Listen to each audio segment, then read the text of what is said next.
Hello, Reshma Thankachan. ഇപ്പോൾ രേഷ്മ തങ്കച്ചനെ കുറിച്ചിട്ട് ചർച്ചയായിക്കൊണ്ടിരിക്കുന്ന രണ്ട് കാര്യങ്ങൾ: ഒന്ന് വിദ്യാഭ്യാസം, രണ്ട് കിച്ചുവിൻ്റെ കാര്യം. കിച്ചു മദ്യപിച്ച് ബൈക്ക് ഓടിച്ചതിന് പോലീസ് അറസ്റ്റ് ചെയ്തു. ഇത്രയും നാൾ ഇവർ ചെയ്യുന്ന എല്ലാ കാര്യങ്ങളും കണ്ടിട്ട് കിച്ചു പ്രതികരിക്കാതെ ഇരുന്നതിൻ്റെ കാരണം ഇപ്പം മനസ്സിലായി. അവൻ്റെ പേരുള്ള ഈ കേസുകൾ ആൾക്കാരോട് പറയുന്നും പറഞ്ഞ് ആ കൊച്ചിനെ ഭീഷണിപ്പെടുത്തി വെച്ച് കഴിഞ്ഞാൽ പിന്നെ അവനൊന്നും പറയത്തില്ലല്ലോ. ഇനിയിപ്പോൾ കിച്ചുവിന് പ്രതികരിക്കാനുള്ള സമയമായി. കാരണം അതെന്തായാലും എല്ലാവരും അറിഞ്ഞു.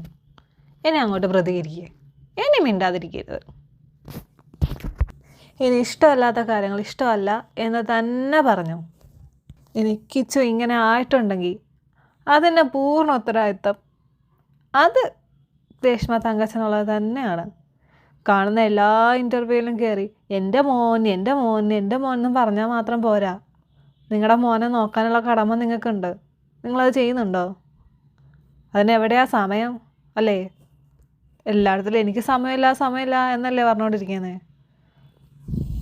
ആ റിതപ്പനെ നോക്കാൻ പോലെ അവർക്ക് സമയമില്ല. അപ്പോഴാണ് എനിക്ക് കിച്ചുവിനെ നോക്കുന്നത്.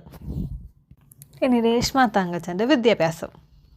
ഇവർ ഈ ഫ്ലവേഴ്സ് സ്റ്റാർ മാജിക്കിൻ്റെ ഫ്ലോറിൽ വന്നിട്ട് പറയുന്ന ചില കാര്യങ്ങളുണ്ട്, അതൊന്ന് കേൾക്കാം.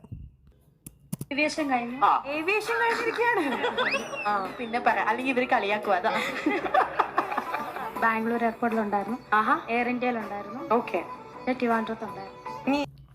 ഇവർ ബാംഗ്ലൂരും എയർ ഇന്ത്യയിലൊക്കെ വർക്ക് ചെയ്തിട്ടുണ്ടെന്ന് പറഞ്ഞു. ഇനി ഇതേ ഇവർ തന്നെ വേറൊരു ഇൻ്റർവ്യൂവിൽ പറയുന്നൊരു കാര്യമുണ്ട്. അവരാണ് പറഞ്ഞത് ജോലി തരാമെന്ന് പറഞ്ഞു. ഞാൻ +2 വരെയുള്ള സർട്ടിഫിക്കറ്റ് എൻ്റെ കയ്യിലുള്ളൂ. +2 10th ഉള്ളൂ എൻ്റെ കയ്യിൽ. പഠിച്ചൊന്നും എനിക്ക് കംപ്ലീറ്റ് ആക്കാൻ പറ്റിയില്ല, ഡിസ്കണ്ടിന്യൂ ചെയ്യുമായിരുന്നു.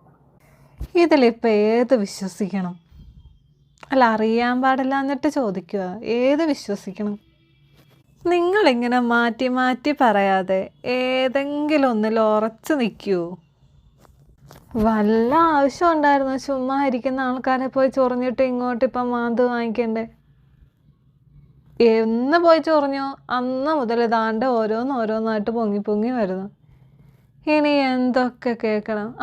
ഇതിൻ്റെ ഇടയിൽ വേറൊരു കാര്യമുണ്ട്, കല്യാണത്തിൻ്റെ ഡേറ്റ്. ഇവർ കല്യാണം കഴിഞ്ഞത് 2017 പറയുന്നു. ഇവർ കാണിച്ച സർട്ടിഫിക്കറ്റിൽ കിടക്കുന്നത് 2018. എന്തൊക്കെയാണെന്നടേ ഇവിടെ നടക്കുന്നത്? നിങ്ങളുടെ കല്യാണം കഴിഞ്ഞ ഡേറ്റ് നിങ്ങൾക്ക് ഓർമ്മയില്ല? കഷ്ടം. വേറെ എന്ത് പറഞ്ഞാലും കല്യാണം കഴിഞ്ഞ ഡേറ്റ് ആൾക്കാർ മറക്കും എന്നെനിക്ക് തോന്നുന്നില്ല. എന്തേലൊക്കെ ആവട്ടെ. ശരി എന്നാൽ.